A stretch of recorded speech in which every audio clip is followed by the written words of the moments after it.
pecaminosa. Paulo vem trazendo todas essas consequências, dizendo: e o último que tinhas antes, das coisas de que agora tenham vergonha, por fim delas é a morte. Mas agora, libertos de uma vida escravizadora do pecado, agora podem obter em Cristo Jesus, que são servos, a vida eterna nele.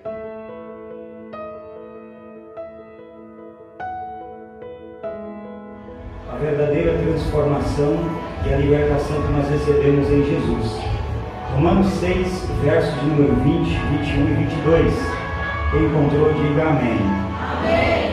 Está escrito assim: porque quando erais servos do pecado, estáveis livres da justiça. E que fruto tinhais? Então, das coisas de que agora vos envergonhais, porque o fim delas é a morte.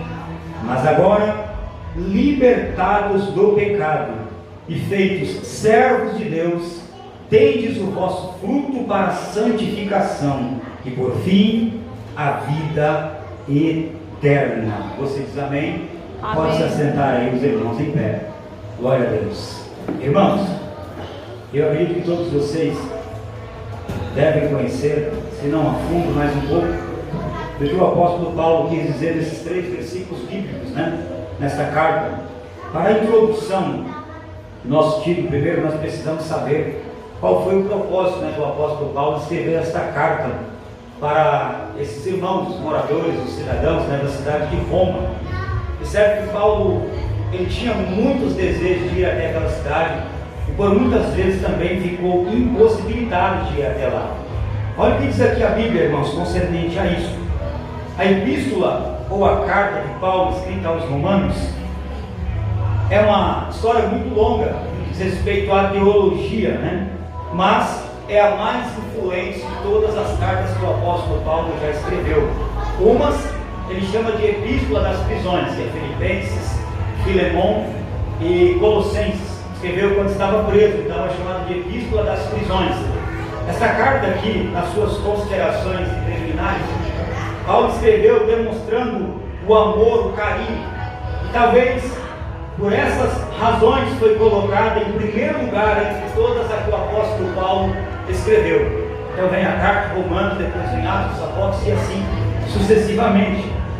De modo contrário, a tradição que nós chamamos aqui de católica, apostólica, romana, não foi fundada pelo apóstolo Pedro, como nós conhecemos, e até os nossos irmãos patrícios aí, da Igreja Católica diz que a Igreja Romana foi fundada pelo apóstolo Pedro. Engana-se, até porque existem textos bíblicos, e eu até anotei alguns deles aqui, mostrando que nem foi feita ou constituída pelo apóstolo Pedro ou pelos outros apóstolos que assim o seguiram, mas provavelmente a igreja na cidade de Roma, que eles chamam ali, dão origem ao catolicismo, Igreja Católica Romana, que nasceu talvez em Roma, ela deve ter sido fundada ou cresceu em um período do ministério prosélito, onde os judeus convertidos ao cristianismo, no período em que Paulo pregava o evangelho no dia de Pentecostes, lá em Atos capítulo de número 2,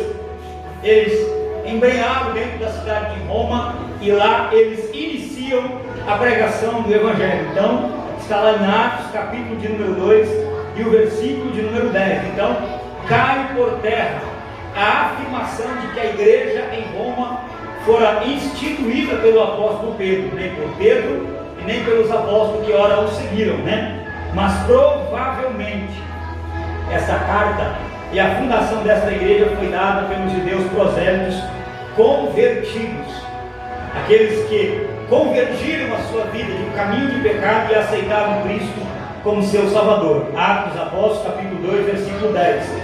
O apóstolo Paulo tinha Roma como um campo específico de suas maiores evangelizações. Portanto, no capítulo 15 e o verso 20 vai falar algumas coisas sobre isso. Foi na cidade de Roma, foi em Romanos, na carta em que o apóstolo Paulo afirma que muitas vezes ele planejou, ele preparou oportunidades para ir até lá e pregar o Evangelho, mas por algumas questões foi impedido. Quer ver isso? Depois você vai ler lá no primeiro capítulo aqui de Romanos, no capítulo de número 13, aliás, capítulo 1, versículo 13, 14 e 15. Eu vou ler só para introdução, que está escrito assim: não quero, porém, irmãos, que ignoreis que muitas vezes propus ir ter convosco, abre parênteses, mas até agora tenho sido impedido, fecha parênteses, para também ter entre vós alguns frutos, como também entre os demais gentios. Eu sou devedor, tanto a gregos quanto a bárbaros, tanto a sábios como a ignorantes. E assim, quanto está em mim, estou pronto para também vos anunciar o Evangelho, a vós que estáis em Roma. O apóstolo Paulo viu muitas dificuldades, mas muitos empecilhos mesmo, para chegar até a cidade de Roma e pregar o Evangelho. Uma dessas causas está aqui, capítulo de número 1, verso de número 13, até o versículo de número 14. E depois ele reafirma este mesmo desejo de ir até lá, e também foi impedido, no capítulo de número 15, verso 23, até o versículo de número 32. Por que eu fiz questão, irmãos, de fazer essa introdução? Primeiro, todos nós temos dificuldades na vida. Todos nós temos alguns percalços, alguns problemas que talvez até nos impedirão de chegar no culto e participar de um culto. Mas o desejo do coração de estar aqui, isso ninguém vai tirar. E Paulo afirmou, irmãos, eu propus meu coração. Eu coloquei no meu coração ir convosco, estar convosco, pregar para vocês o Evangelho, mas aconteceu alguns empecilhos. Eu fui impedido, porém, ele continua dizendo aqui, porém, eu sou devedor não só a vocês. Eu me propus a ir também aos gregos, aos bárbaros, pregar o Evangelho, mas não pude. E assim quanto está em mim, só está dentro de mim, esta vontade está entre mim, para que eu possa ir convosco e pregar o Evangelho, porque eu estou pronto, eu estou preparado a pregar a vocês, a todos os que estão em Roma. Mas no capítulo de número 6, é interessante que aqui existe um propósito talvez muito maior do que esse, do que Paulo querendo, desejando estar com eles e pregar a eles, e talvez mesmo quando o Evangelho chegou para eles, acontece algo que entristece muito o coração do apóstolo Paulo. O fato não é de estar em um lugar, mas é ver que aquilo que deseja o coração dele de fazer no local, talvez não aconteça de fato como ele esperava. Então, uma vez que nós, mortos para o pecado, agora podemos experimentar uma vida eterna, o perdão completo e a vitória libertadora por meio de Cristo Jesus. E aqui no capítulo de número 6, a partir do versículo de número 20 até o verso de número 22, o apóstolo Paulo vem ressaltando todo este cuidado e desejo que ele já tinha lá no início, dizendo, olha, eu tinha proposto no meu coração e pregar o Evangelho a vocês, anunciar Cristo a vocês, mas fui impedido. Mas aqui no capítulo 6, o verso 20, ele diz, porque quando era servo do pecado, estava livre da justiça. Ou seja, quem está no pecado não tem contato nenhum com a justiça, porque talvez a justiça é ocultada dos olhos daquele que se faz pecador. Mas Paulo diz, uma vez que nós fomos libertados, uma vez sendo livres, através da grande libertação em Cristo Jesus, nós nunca mais voltaremos para a vida pecaminosa.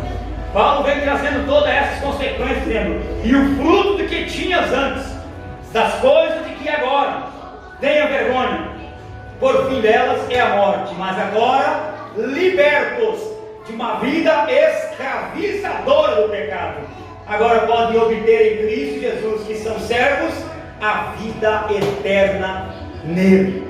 Sabe o que eu aprendo aqui, irmãos? Que nós até podemos ser curados ou sermos tratados de alguma enfermidade, mas às vezes sair de um lugar de restauração, de cura, sairmos doentes. É possível, às vezes, entrar em campo para ser tratado das nossas enfermidades, preso, cativo por alguma situação, e mesmo quando voltarmos para o nosso lugar de origem, continuarmos ainda doentes. Por quê? Porque o único que tem o poder de cura e libertação total e completa se chama Jesus de Nazaré. E a Bíblia fala sobre isso, irmãos. Existem doenças do corpo físico, doenças psicossomáticas na alma, e também existem doenças causadas pelo teor do pecado. E a Bíblia diz isso. Paulo reafirma aqui: porque quando vocês eram escravos do pecado, vocês estavam livres da justiça. E o fruto que antes tinham quando andavam nessas coisas, de que agora vos envergonhais, porque o fim delas é a morte. E tem doenças, irmãos, que levam à morte, são doenças fatais.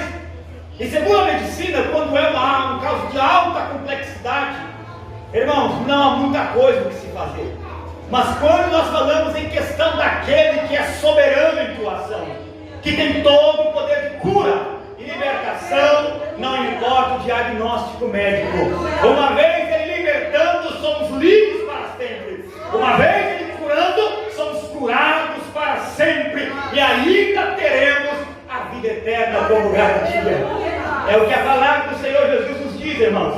E está escrito isso no livro de Atos Apóstolos, capítulo de número 2, verso de número 37, 38 e 39. A palavra diz que o perdão dos pecados é a libertação de toda a culpa. Atos dos Apóstolos, capítulo de número 2. Já vai aparecer na tela, se não está já, não está lá? Eu vou ler aqui, se os irmãos não quiserem folhear e procurar, já está aqui na tela. Atos dos Apóstolos, capítulo de número 2, versículo de número 37, 38 e 39. O perdão dos pecados é a libertação de toda a culpa.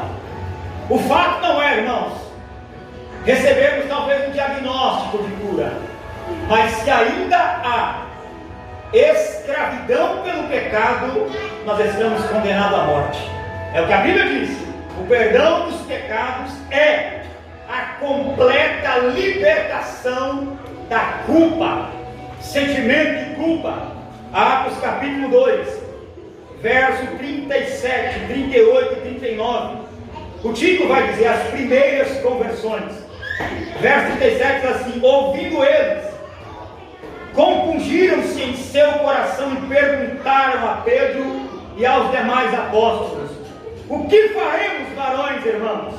E ele disse-lhes: Pedro, arrependei-vos e cada um de vós seja batizado em nome de Jesus Cristo para perdão dos pecados, e recebereis o dom do Espírito Santo, porque a promessa vos diz respeito a vós, aos vossos filhos e a todos os que estão longe, a tantos quanto Deus, o nosso Senhor, chamar.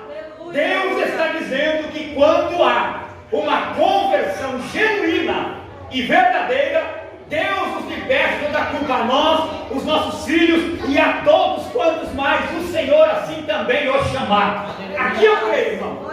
Nesse mistério eu creio que se eu de fato estou crendo que houve em mim um verdadeiro arrependimento, eu estou livre da culpa. E Deus pode alcançar meus filhos e a todos quantos mais Ele vai me chamar. Se Deus tem uma chamada com alguém nesta noite, esteja certo, Deus alcançará a ti, alcançará a tua casa, haverá perdão para você, haverá perdão para a tua casa, não haverá sentimento de culpa, porque o passado já foi perdoado e dele o Senhor jamais se lembrará. O perdão dos pecados é a libertação de toda a culpa. Eu não preciso ficar preocupado, irmãos, com o que eu fiz no passado, porque Deus já livrou a minha culpa deste pecado. Deus já livrou aquele sentimento de culpa do passado. E eu vou ficar cativo dele de maneira alguma. Deus nos libertou. E o perdão do pecado é a libertação completa de toda a culpa. Paulo disse uma vez que nós estamos em Cristo Jesus. Nós não vivemos mais sobre o pecado, mas sim sobre o Espírito. Se que o Espírito de Deus está em nós, porque se esse tal não tem, ele não tem parte com Deus. Aí nós voltamos ao princípio do capítulo 6 aqui de Romanos, e o verso de número 21, e o fruto que vocês antes davam fazendo essas coisas, agora vocês têm que se envergonhar, porque o fim delas é a morte. Cristo morreu a nossa morte. Sabe para quê? Para pagar a nossa culpa. O pecado não tem mais poder de culpa sobre nós. Ele não tem mais poder de condenação sobre nós. Porque o sangue de Jesus Cristo nos libertou e nos curou de todas as mazelas do pecado e quebrou as cadeias que nos prendiam. Ele nos disse: vocês são livres, e livres para adorar ao Senhor Jesus, o Cristo. João 8,32. Ele diz: e quem conhece a verdade é liberto. Levante as mãos fortes assim: eu conheci a verdade de Deus. Diga: eu sou liberto. Diga: em mim não há sentimento de culpa. Diga: porque eu não vivo mais o meu passado. A vida que eu tinha prazer de viver nela antes, eu já estou liberto. E eu hoje estou livre. Cristo te libertou, meu irmão. Cristo te curou de toda a culpa do passado. Segunda coisa, irmãos, Jesus Cristo tem o poder de fazer. Ele tem o poder de curar todas as nossas enfermidades. Mas espera aí, pastor. Ele pode curar o câncer, ele pode curar a AIDS, ele pode curar a tuberculose, ele pode curar a paralisia do corpo inteiro? Pode. E biblicamente nós podemos dizer isso, irmãos. Jesus é o único que pode nos curar de qualquer enfermidade. Eu não disse de uma, eu disse de todas as enfermidades. Ele tem o poder de curar. Mas como é que ele faz isso? Vamos ver lá. Salmo de número 103. Salmo de Davi. Salmo de número 103. E o seu verso 3. Jesus pode curar todas as nossas enfermidades. Diga isso comigo, irmão, para ficar um pouco mais profético. Diga: Jesus pode nos curar de toda enfermidade. Glória a Deus. Salmo de número 103. Já vai estar na tela ali. O versículo de número 3. Eu já encontrei. Quem comigo também, diga amém. Amém. Salmo 103 e o verso 3 diga assim: é Ele quem perdoa todas as nossas iniquidades e sara todas as tuas enfermidades. Diga assim: eu estou curado. Diga: os meus sentimentos estão curados. Diga assim: eu sou curado por Jesus. Eu sou curado por Jesus. Irmãos, isso é profético. Olha o que a Bíblia diz: é Ele quem perdoa todas as iniquidades e sara todas as tuas enfermidades. Se alguém enfermo aqui nesta noite, receba poder de cura, meu irmão. Qual a enfermidade que Ele pode curar? Todas. Ele pode curar a tua alma, pode curar o teu corpo físico, pode curar o teu espírito, pode curar o teu pai, a tua mãe, os teus filhos. Deus é Senhor que cura. Ele pode te curar nesta noite. Ele pode nos libertar nesta noite. Em Provérbios capítulo 12, verso 18 disse que eu com os meus lábios, com a minha boca, posso trazer a cura para alguém. Diga assim: é profético isso. É profético isso. Não, parece que vocês não creram. Diga: eu com a minha língua, posso trazer cura para alguém. Posso trazer cura. Agora olhe para esse irmão e diga assim: você é profeta de Deus, irmão. Você é profeta de Deus. E não é heresia. Você é profeta de Deus. Você é profetiza de Deus. Irmãos, a nossa boca, a nossa língua, ela tem o poder de levar cura para alguém. Vocês querem ver isso? Vamos ver lá. Isso não é heresia não. Provérbios 12 e o verso número 18. Provérbios 12, 18. Olha o que a Bíblia Sagrada diz. Provérbios capítulo 12, versículo 18. Enquanto muitos levam cura com a boca, tem outros que esparramam por aí enfermidades, né, irmão? Porque com a mesma boca que a gente profere cura para vidas doentes, tem pessoas também que usam a boca que deveria ser abençoadora e levar ação de cura, ela está trazendo enfermidades para a alma e para o espírito de muitas pessoas. E sabe que uma palavra, irmãos, mal direcionada, ela pode fazer enfermo o espírito de alguém, adoecer a alma de alguém, mas hoje nós vamos usar aqui uma ação profética e vamos usar a nossa boca, a nossa língua para levar cura para alguém. Diga assim: eu levarei com a minha língua cura para almas. Provérbios capítulo de número 12, versículo de número 18. Quem achou, diga amém. Amém. Olha o que a Bíblia diz: há palavras que ferem como espada, mas a língua dos sábios traz saúde. Ó, na sua tradução diz o que, Bruno? Saúde. A sua irmã Rosa diz? Cura. Então vocês percebem, irmãos, que tem muitas pessoas que estão enfermos porque tem muitas palavras doentes saindo da nossa boca. Levanta a mão profética, pode, diga assim: jamais sairá. Jamais Diga assim: sairá da minha boca, uma palavra que não seja para curar. palavra que não seja para Agora diga assim profeticamente: sejam curados, meus irmãos. Sejam curados. Diga assim: de toda palavra enferma. Diga assim: de toda palavra que trouxe doenças. Diga assim: porque há poder. Diga assim: nas palavras dos sábios. Diga assim: eu me usarei como sábio para liberar uma palavra de cura. Diga assim: libertação. Diga assim: a minha casa está liberta de toda enfermidade. Diga assim: porque há poder nas minhas palavras. Diga assim: a minha família está curada. Porque há poder nas minhas palavras. Diga assim: o meu corpo está curado. Porque há poder nas minhas palavras. Diga assim: eu creio, Jesus. E quem crê, irmão, aproveita o momento para aplaudir ao Senhor aí. Porque eu sei que aqui nessa noite tem homens e mulheres sábias. E da nossa boca vai sair palavras para curar. Nós não vamos adoecer mais ninguém. Olha que interessante, o comentário desta palavra, irmão, de Provérbios capítulo de número 12.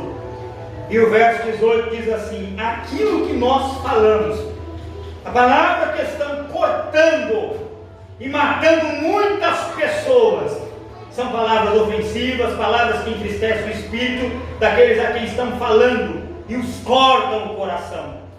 A pior coisa é você estar cheio de motivação, cheio de esperança, e alguém chega ali com uma palavra. Sabe o que é isso? Não vai acontecer não. Fere ou não fere? Machuca ou não machuca? E está ali: não, eu estou tão motivado para fazer as coisas para Deus. Alguém vai dizer assim: olha, eu já vi muita gente assim, mas não dá certo não. Olha o que a palavra de Deus diz, irmãos: há palavras que ferem, que cortam, que maltratam, como se fosse espada. Diga assim: está repreendido em nome de Jesus. Em nome de Jesus. Não vai sair palavra alguma da nossa boca, irmãos, para ferir alguém. Se alguém chegar para você e tentar contar um sonho dele, diga assim: vai avante, meu irmão, porque os teus sonhos têm autorização do céu. Você vai prosperar, tua casa vai crescer. Sejam curados, sejam libertos, porque há poder nas nossas palavras. Há poder, irmão. Quantas pessoas não desistiram de fazer projetos, de sonhar, porque alguém chegou com uma palavra e disse: que é isso? Comprar casa sem ter salário bom? Ah, não dá certo não. Olha o que a Bíblia diz aqui. Não, isso aí. Provérbio 18, versículo de número 19. O irmão ofendido. Como é que se ofende alguém, irmão? Com palavras. O irmão ofendido é mais difícil de se conquistar do que uma cidade forte. E as contendas são como ferrolhos de um palácio. Você vai tentar entrar e não vai ter acesso. Eu vejo que na igreja há uma resistência muito grande, irmão. Porque existem palavras liberadas como se fosse espada cortando sonhos, cortando projetos, destruindo muitas coisas. Então olha que interessante, o irmão ofendido, com palavras, com gestos, olha aqueles olhares, se ofende, irmão. O irmão ofendido é mais difícil de conquistar, como se fosse uma cidade fortificada. Você já tentou ganhar um crente, irmão, que foi maltratado na igreja, ofendido na igreja, ferido por causa da palavra? Vai atrás dele para você ver quais são as palavras dele agora. Vai parecer que ele está dentro de uma redonda trancada e não quer abrir para ninguém. Você prega e a palavra não surte efeito. Mas fale comigo profeticamente mais uma vez: jamais sairá. Jamais Sairá sairá uma palavra dos meus lábios uma palavra dos meus que lábios não sejam para edificar. que não sejam para para sarar, para motivar a nossa igreja. Pense bem, irmãos. A palavra ela tem poder. A palavra ela pode tanto fazer uma cura no interior das pessoas, como também pode destruir no interior de umas pessoas, entristecer o espírito, cortar o sentimento, as calúnias ferem a reputação daqueles a quem são proferidos. Talvez pode ser algo incurável. Incurável. Olha o que diz Provérbios 18, 21. A morte e a vida estão no poder da sua língua ou palavra, e aquele que ama comerá do seu fruto. Infelizmente tem gente que tem prazer, irmão, sai destilhando o veneno para acabar com as pessoas. Mas diga assim, irmão, está repreendido em nome de Jesus. Está repreendido em nome de Jesus. Talvez vai chegar alguém aqui, irmãos, com um pouquinho acima do peso. Mas, irmão, seja sábio. Tome cuidado com as suas palavras. Nossa, irmão, como você engordou. Irmão, você acabou, irmão, com a autoestima da pessoa. Aí você olha para o irmão mais magro, irmão, como você está magro. Está doente, irmão. Irmão, você acabou com a autoestima do irmão. Irmão, seus cabelos estão caindo, irmão. O que está acontecendo, irmão? Ô, irmão, essa roupa aí, você ganhou? Parece que não é tua. Ô, irmão, vigia, irmão. O irmão ofendido é mais difícil de conquistar como uma cidade fortificada. Diga assim, irmãos, há poder em nossas palavras. Há poder em nossas palavras. Isso é sério, irmão. O culto hoje é culto de cura e libertação. E tem gente que ainda não foi liberto desses atos. Ele sai por aí dizendo, mas eu não sabia, só quis dizer uma palavra. Mas a sua palavra ofendeu alguém, maltratou alguém, adoeceu o espírito de alguém. E o irmão ofendido é difícil de conquistar, irmão. Ele entra em uma redoma ali, é a mesma coisa que você quer entrar num palácio de terror, ele está trancado. Aí tem que pegar aquele negócio, você nem como é que é a mão aqui? Está batendo. E sabe que instrumento é esse? Palavra de Deus. A Bíblia diz que a palavra do Senhor é como um martelo, ó, e fica batendo na penha, até quebrar, irmão, até destruir a barreira que uma palavra construiu, o castelo que a palavra construiu. Vale para ver aí quantas igrejas, irmãos, hoje não tem irmãos feridos lá dentro, maltratados porque uma palavra direcionada causou todo este problema, este perigo. Então a gente entende que a nossa língua, a língua dos sábios, tem irmão sábio aqui nessa noite? Levanta a mão. Glória a Deus. A língua dos sábios profere cura. Irmãos, mas aí muitos tolos tem ferido, irmãos. Pessoas, ó, sem consciência. Mas, irmão, só precisa elogiar, não dizer para elas, ninguém me dissesse, alguém tinha que dizer. Guarda a tua língua, irmão. Vai falar, refreia a tua língua. Guarda, irmão. Talvez aquilo que você não queira ouvir, não vai sair soltando para todo mundo, não, irmão. Isso pode causar um dano irreparável. Irreparável. Ó, Provérbios 17, versículo 28. Olha o que está escrito. Até o tolo, quando se cala, é reputado por sábio. E o que cerra os seus lábios é tido por entendido. Ou seja, mesmo a pessoa diz, que tolo. Quando ele se cala, alguém diz assim, irmão, você nem é tolo, mas não, agora tornou-se sábio. Sabe por quê? Porque ele não vai sair por aí destilhando palavras que não deveria falar, irmão. Maltratando pessoas. E o pior cenário é você olhar em uma igreja e ao invés de verem pessoas libertas dessas situações. Você lembra daquele episódio quando Moisés estava ali em oração com o Senhor Jesus? E o arraial tomado de gente, mas duas pessoas estavam felizes porque eles tinham tido encontro com o Espírito de Deus. Em Atos capítulo 2, que foi o texto que nós lemos aqui a partir do verso número 37, quando aqueles irmãos se converteram, um deles disse assim, o que vai ser de nós agora, irmãos varões? Aí Pedro tomou a palavra e disse assim, olha, arrependei-vos e credes no Evangelho de Deus, para serem batizados pelo Espírito Santo de Deus. Quando o Espírito entrou naqueles homens, eles tornaram-se diferentes. E sabe o que é interessante, irmão? Que aqueles dois homens no arraial estavam tão felizes porque o Espírito do Senhor se apoderou deles. Em 1 Samuel 12, não me faz mais, está dizendo que uma vez que o Espírito do Senhor se apodera de nós não seremos mais o mesmo. Deus nos torna homens sábios, moldados, transformados, libertos, curados. Mas apareceu a multidão dizendo assim, ó, vou lá contar para Moisés. Moisés, tem dois doidos pulando no meio do arraial lá, rodando para lá e para cá. Que vergonha, Moisés. Vai lá, faz alguma coisa. Moisés olhou e disse assim: tolos são vocês. E o que diz a Bíblia aqui, Provérbios 17, 28? Que até o tolo, quando se cala, ele é tido como sábio. E aquele que cerra os seus lábios, como é que está escrito lá? Aquele que cerra os seus lábios é tido por entendido. Ou seja, tem consciência, irmão. Tem coisas que é melhor guardar. Eu vou abrir um parênteses aqui, já vou encerrar a mensagem, para contar uma experiência que foi caso vivido, irmão. Um caso assim presenciado. E eu fiquei triste, fiquei assim chocado pelo irmão. Eu fui pregar numa região aqui de São Paulo, ali de Sorocaba. O pastor de lá, o pastor Vaz, ele é um senhor de idade, deve ter uma faixa de idade de 60 para 70 anos de idade. Feliz dele, conseguiu casar com uma moça jovem, muito jovem aparentemente pela situação dele. Isso não é pecado, irmão. A moça ama o pastor ama ela, casar-se em comunhão com o Senhor, e bênção do céu. E entre essa união, eles contraíram um filho, tiveram um filho. Um garotinho desse tamanho, muito bonito, com cabelo lisinho, parecia até um chapéu, mas tão liso o cabelinho daquele garoto. E após terminar o culto, o pastor nos convidou para ir para a casa dele. E nós fomos lá, e ele teve uma janta. E naquela janta ali, olha só, até o todo, quando eles ficaram, ele é tido como sábio. Eu olhei, passou o cabelinho grisalho, branco, a moça jovem passando para lá e para cá. Eu deduzi, é lógico, na minha tolice eu me calei. Falei, deve ser neta dele. Mas fiquei para mim, falei para ninguém.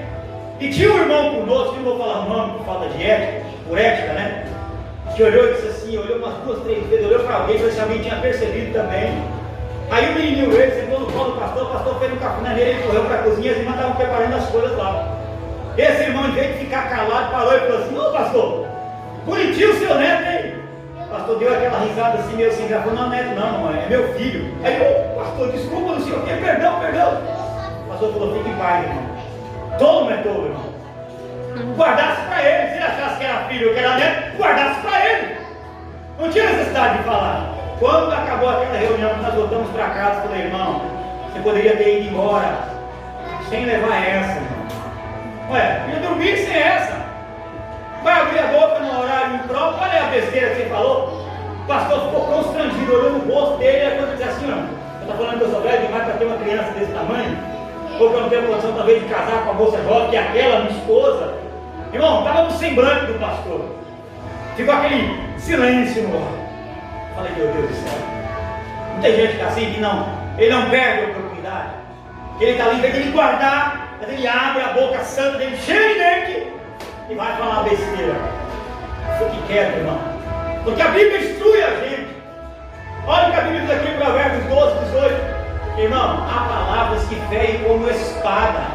Vocês assistiram aquele filme dos bárbaros, que os homens pegam a espada? Eles não passam assim, ó. É uma espadada, é um braço para lá, outro para cá, a cabeça para lá. Ferem como espada. Há palavras que saem da boca de pessoas que machucam, criam feridas. Irmão, que leva anos e anos e anos e mais anos para Deus curar. E tem gente que, levado por algumas palavras, já cometeram suicídio. Já que vocês nunca leram reportagens por aí? Pessoas que alguém olhou e lançou uma palavra, a pessoa ficou tão deprimida com aquilo, irmão, que adoeceu a alma, a pessoa foi lá e se suicidou. Eu já vi casos assim, irmão, de alguém chegar e lançar palavras e as pessoas colocarem isso no coração, mas adoecerem a tamanho ponto de chegarem a cometerem suicídios. Então, tome cuidado, irmão, tome cuidado. Às vezes pode ser que eles são pessoas do nosso lado aqui, eu sem vigiar. Porque até um tolo, quando ele fecha a boca, ele é considerado como sábio. E aquele que cerra os lábios, ó, cala a boca e presta atenção, irmão, esse também é contido como íntegro. Então, irmãos, observe mais e fale menos. E talvez, se você quiser falar alguma coisa, aproveite uma oportunidade ali que seja agradável, mas não faça comentários desnecessários. Quer ver, eu estou comentando aqui, aí vai chegar no ouvido do irmão e vai ferir como se fosse uma espadada, irmão. Aí esse irmão vai ficar ferido, magoado, vai embora, e depois vai sobrar para quem? Para os irmãos da igreja ir atrás e buscar essa alma ferida. E o texto de Provérbios 17, acho que 21, né? estava dizendo que o irmão ofendido é mais difícil se conquistar do que uma cidade fortificada. Você já foram atrás de crente, irmão, que desviaram por causa de palavra de alguém? Irmão, como que o coração endurece? É 18, 21, né? Irmãos, é triste o cenário. É de doer a alma. 18, 19, né? O irmão ofendido é mais difícil de se conquistar do que uma cidade fortificada. Então, irmão, tome muito cuidado. Tome muito cuidado. Palavras desnecessárias podem ser uma ofensa para uma doença na alma dessas pessoas. E isso, olha, na medicina é chamado como doenças psicossomáticas. Palavras que foram lançadas na vida de pessoas, adoeceram o espírito dessas pessoas. E elas contraíram depressão, foram se oprimindo, se deprimindo. E daqui a pouco, irmãos, estamos doentes. Pode causar câncer, pode causar tantas outras coisas, palavras malditas, né? Então o lábio da verdade será estabelecido. O falante da verdade é constante, sempre consistente consigo mesmo. E quanto mais suas palavras são tentadas, mais a verdade delas aparece. Enquanto os mentirosos, embora possam fazer um show justo por um tempo, são facilmente e rapidamente condenados por sua falsidade das suas palavras. Aí eu não falei nada. De repente é identificado. Você vai triar. Irmão, eu vou ter que falar. Alguém na igreja falou isso. E olha, me machucou muito. Me doeu muito. Sabe, de repente chega alguém aqui com alguma deficiência. Os irmãos estão ó, falando. Vai chegar o ouvido desse portador dessa deficiência. Vai cortar como se fosse uma espada. Sabe o que eu vou dizer? Irmão, você não usou sabedoria, irmão. Você foi um tolo. E agora o irmão se entristeceu, não quer mais ir para a igreja. E isso é triste, irmão. Triste demais. Vamos correr para encerrar aqui. Eu tenho mais 2 minutos e nós já vamos encerrar. Olha que interessante. Outra coisa que eu queria dizer aqui. Lembre-se, irmão, de quem você é e da autoridade que Deus lhe deu. Diga assim comigo. Lembre-se de quem vocês são. E da autoridade que Deus nos deu. Diga assim, irmão. Há poder. Em nossas mãos. E a autoridade. Dada por Deus. Vamos ver lá. Lucas, capítulo de número 10, versículo de número 18 e 19. O último texto que eu leio aqui. E nós já vamos orar para encerrar. Lucas, capítulo de número 10, versículo de número 18 e 19. Lucas, capítulo de número 10, versículo de número 18 e 19. Está escrito assim, olha. Ele respondeu: eu vi Satanás cair do céu como um relâmpago, e eu lhes dei a autoridade para pisarem sobre cobras e escorpiões, e sobre todo o poder do inimigo. Nada lhes fará dano algum. Contudo, alegrem-se, não porque o Espírito se submetem a vocês, mas porque os seus nomes estão escritos no livro dos céus. Diga assim, irmãos, eu não sou desta terra. Eu não sou dessa terra. Diga, só estamos aqui de passagem. Estamos aqui de Somos passagem. cidadãos dos céus. Aleluia. Deus te chamou para uma morada eterna. Você é cidadão do céu. A terra é um lugar de preparação. Por isso eu preciso entender quem eu sou e a autoridade que Deus me deu. Deus nos deu autoridade, a mim e a vocês, irmãos. Eu não posso me alegrar apenas só porque o inimigo se manifesta aqui, os espíritos se sujeitam a mim. Mas a minha maior alegria é de saber que o meu nome está escrito no livro da vida. E isso ninguém me tira. E a Bíblia nos dá a garantia de sermos beneficiados 10, 20, 30, 100 vezes aqui. E por fim, a vida eterna. Deus te chamou chamou para ser livre, curado, porque esta terra não é nossa morada permanente. Nós estamos aqui aprendendo para viver aquilo que Deus preparou para nós na eternidade. Os que creem nisso, irmão, desocupe a mão e aplauda ao Senhor Jesus o Cristo, porque nós já fomos livres.